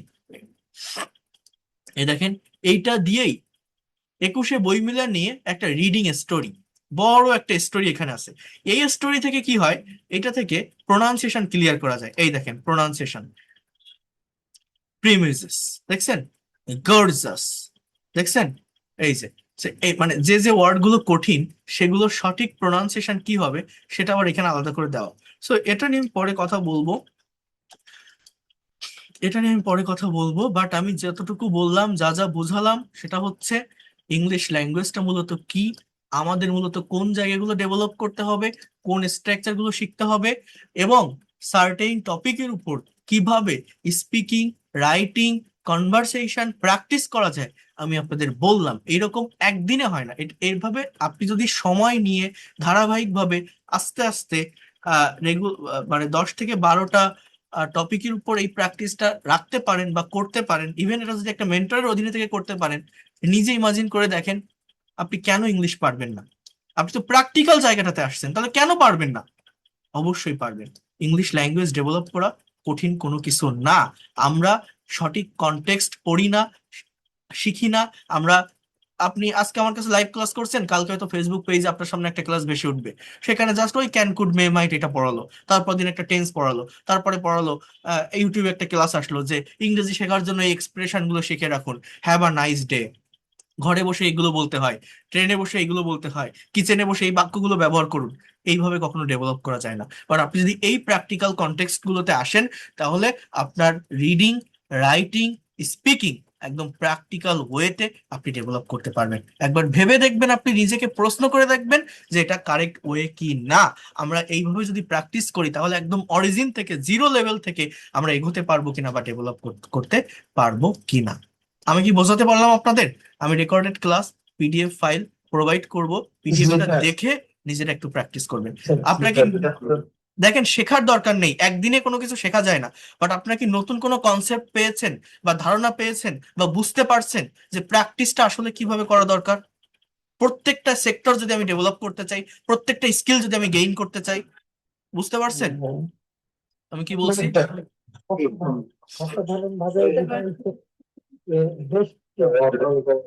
সো এই হচ্ছে বিষয়। আপনারা সম্পূর্ণ ক্লাসটা আরেকবার একটু রিভিউ করবেন। আর আমি আবারও বলে রাখি, প্রচুর স্টুডেন্ট ভর্তি হচ্ছে, আমি এতটা আশা করছিলাম না, বাট একটা ক্লাস করে আপনারা যতজন ভর্তি হয়েছেন, আমার এখানে সিট খুব বেশি নাই। 30 তারিখ থেকে, অর্থাৎ আজকে 26 তারিখ, একদম নতুন একটা পেইড ব্যাচ শুরু হবে। এখানে ফ্রি ক্লাস তো আর রেগুলার হবে না বা থাকে না, কেউ নেয়ও না। আমি আবারও বলছি, সপ্তাহে 4 দিন ক্লাস, শনি সোম বুধ শুক্র, রাত 9টা থেকে 10টা ক্লাস টাইম থাকবে, 10টা থেকে 11 না, এটা হচ্ছে 9টা থেকে 10টা। যদি কেউ পেইড কোর্স করতে চান, যদি কেউ মনে করেন আমি ইংলিশ এক্সপার্ট হতে চাই, প্রফেশনাল হতে চাই, এই ল্যাঙ্গুয়েজটাকে নিজের অ্যাসেট বা সম্পদ হিসাবে নিতে চাই, নিজের নেক্সট জেনারেশনকে আমি শেখাতে চাই, আমি একটা মেন্টরের অধীনে থেকে ধারাবাহিকভাবে ফর্মাল প্রসেসের মাধ্যমে ল্যাঙ্গুয়েজ ডেভেলপ করতে চাই, তারা আসতে পারেন। আপনি ব্যর্থ হবেন না, এতটুকু বলতে পারি। I will take your full responsibility, you will learn this language completely practical way, এতটুকু আমি বলতে পারি। সেভাবেই আমি আপনাদের শেখাই। বর্তমানে আমার 81টা ব্যাচ রানিং আছে, 82তম ব্যাচ শুরু হবে 30 তারিখ থেকে। এটা 2000 টাকা কোর্স ফি। টাকাটা আপনি সেন্ড মানি করে আমাকে জানালে পেইড কোর্সের প্রাইভেট ব্যাচে অ্যাড করে নিব। একসাথে না দিতে পারলে 1000 টাকা অ্যাডভান্স করেও শুরু করতে পারবেন, সেই সুযোগটাও আমি রাখি। এটা 3 মাসের কোর্স, যদি 3 মাসের ভিতর কমপ্লিট করতে না পারেন, যদি আপনার আরো টাইম লাগে, সেটাও আপনি পাবেন, তার জন্য আলাদা কোনো টাকা দিতে হবে না। আপনি যত দিন না পর্যন্ত এক্সপার্ট এবং ফ্লুয়েন্ট হতে পারবেন, আপনি আমার সাথে থাকতে পারবেন, নতুন যে কোনো ব্যাচে শিখতে পারবেন। বাট যদি কেউ পড়া কমপ্লিট করে, রেগুলার ক্লাস করে, 3 মাসও লাগে না, এতটুকু আমি বলতে পারি। বাট আপনার টোটাল কোর্স ফি 2000 টাকা, এর ভিতরেই আপনি যত দিন না পর্যন্ত এক্সপার্ট এবং ফ্লুয়েন্ট হবেন থাকতে পারবেন। পেইড কোর্সের মেইন বেনিফিট হচ্ছে টু ওয়ে কমিউনিকেশন, সেখানে আপনি স্পিকিং প্র্যাকটিস করতে পারবেন। এখানে একসাথে অনেক স্টুডেন্ট থাকে, বাট ওইখানে ধারাবাহিকভাবে আমি আপনাকে শেখাবো, স্পিকিং প্র্যাকটিস করতে পারবেন, যে কোনো কোশ্চেন থাকলে আপনি করতে পারবেন। প্রত্যেকটা মেইন ক্লাসে জাস্ট 30 জন করে স্টুডেন্ট থাকবে, আর যে কেউ করতে পারবেন এই ক্লাসগুলো, কারণ আমি এটা সেভাবেই ডিজাইন করেছি প্র্যাকটিক্যালি ল্যাঙ্গুয়েজ শিখে আপনি আপনার স্ব স্ব সেক্টরে যাতে কাজে লাগাতে পারেন। আপনি স্টুডেন্ট হন, house wife, teacher, officer, job holder, freelancer বা ইমিগ্রান্ট, যারা প্রবাসী আছেন, যে কেউ করতে পারবেন। হ্যাঁ, এইভাবেই মানে পাওয়ার পয়েন্ট স্লাইড বা ওয়ার্ড ফাইলের মাধ্যমে ক্লাস নিব। প্রতিটা ক্লাস শেষে রেকর্ড পাবেন, পিডিএফ ফাইল পাবেন, পেইড কোর্সের গুলোতেও পাবেন। অর্থাৎ যদি কেউ কোনো ক্লাস মিস করেন, পরবর্তীতে দেখে নিতে পারবেন। এখানে 70টা ক্লাস, হিউজ ক্লাস। কোনো কোর্সে বাংলাদেশে কেউ এতগুলো লাইভ ক্লাস দিবে না। প্রত্যেকটা লাইভ ক্লাস আপনার থাকবে, প্রত্যেকটা ক্লাস শেষে আপনি রেকর্ড পাবেন, পিডিএফ ফাইল পাবেন। এখানে প্রথম 10টা ক্লাস থাকবে বেসিক গ্রামারের উপর, 30টা ক্লাস থাকবে স্পোকেনের উপর, 10টা ক্লাস থাকবে রাইটিং এর উপর, 20টা ক্লাস থাকবে প্র্যাকটিক্যাল কনভারসেশন, স্পিকিং, প্রেজেন্টেশন প্র্যাকটিসের উপর। মানে একদম ধারাবাহিকভাবে গোছানো পদ্ধতিতে আপনি এগোতে পারবেন। আপনার শুরু থেকে শেষ পর্যন্ত আমি আপনাকে ফুল সাপোর্ট দিব, এতটুকু আমি বলতে পারি। আপনি ডেভেলপ করতে পারবেন। যারা ইন্ডিয়া থেকে আছেন তারা গুগল পে বা ফোন পে করে ক্লাস শুরু করতে পারবেন। যারা ভর্তি হতে চান এই নাম্বারে সেন্ড মানি করে 09973569557, 093868996, এই দুইটা নাম্বার দেওয়া থাকলে আপনারা ডিরেক্টলি এখানে যোগাযোগ করবেন বা সেন্ড মানি করে জানালে আমি পেইড কোর্সে প্রাইভেট ব্যাচে আপনাদেরকে যুক্ত করে নিব। একদম 30 তারিখ থেকে সম্পূর্ণ নতুন ব্যাচ শুরু হবে, ধারাবাহিকভাবে শিখতে পারবেন। রাত 9টায়, রাত 9টা থেকে 10টা ক্লাস টাইম থাকবে। 2000 টাকা কোর্স ফি, একসাথে না পারলে 1000 টাকা অ্যাডভান্স করে শুরু করতে পারবেন। এতটুকু বলে রাখলাম। এছাড়া আমার লেখা বই আছে, আপনারা জানেন এই যা যা পড়াচ্ছি, যা যা দেখাচ্ছি, এই ধরনের কনভারসেশন, এই ধরনের প্রেজেন্টেশন, সবগুলো আমার লেখা এই বইটাতে আছে। এটা অনেক প্রিমিয়াম কোয়ালিটির একটা বই, complete course of English language. এই বইটার ভিতরে আপনার গ্রামার, প্রোনাউন্সিয়েশন, স্পোকেন, রাইটিং সবকিছু আছে। এর ভিতরে প্রায় 100+ কনভারসেশন আছে, 10+ রিডিং স্টোরি আছে, 100+ IELTS speaking cue card topic আছে, 100+ most effective spoken rules and structure আছে। আর গ্রামাটিক্যাল পার্ট তো সব দেওয়াই আছে। তো এটা এটা মানে যে পেইড কোর্সে আসেন বা ফ্রি ক্লাস করেন, যে চান, এটা ক্যাশ অন ডেলিভারিতে বাংলাদেশের যে কোনো প্রান্ত থেকে আপনারা অর্ডার করে বই হাতে পেয়ে টাকা পরিশোধ করতে পারবেন। বাট এটার প্রাইস একটু বেশি, আমি বলে রাখি। এটা 500 টাকা, ডেলিভারি চার্জ 120 টাকা, টোটাল 620 টাকা দিয়ে আপনার রিসিভ করতে হবে, কারণ এটা অনেক প্রিমিয়াম কোয়ালিটির একটা বই। একটু বড় বইটা, বাট এটা আপনার কাছে থাকলে আপনি ল্যাঙ্গুয়েজটাকে একদম প্র্যাকটিক্যাল ওয়েতে প্র্যাকটিস করতে পারবেন। হ্যাঁ, সো যে কেউ চাইলে নিতে পারেন, আর এটা আপনার ব্যাপার। আর যারা পেইড কোর্সে আসবেন তাদের দরকার নেই, কারণ আমি তাদের তো record class plus PDF document সব সাপোর্ট দিচ্ছি। তারপরেও যদি কেউ মনে করেন যে আমার একটা হার্ড কপি বই দরকার, সে চাইলে রাখতে পারেন। সো এই হচ্ছে বিষয়। আপনারা আগামীকালও সেম টাইমে অর্থাৎ রাত 9টায় থার্ড ফ্রি ক্লাস করবেন। আমি প্র্যাকটিক্যাল জায়গাগুলো নিয়ে আলোচনা করতে থাকবো, কথা বলতে থাকবো, দেখাবো। এখান থেকেও আপনারা ভালো একটা বেনিফিট পাবেন, এতটুকু আমি বলতে পারি। আর যারা পেইড কোর্সে আসবেন জানাবেন। ঠিক আছে, so that's all for today. Thank you so much, see you in the next class. আর কোনো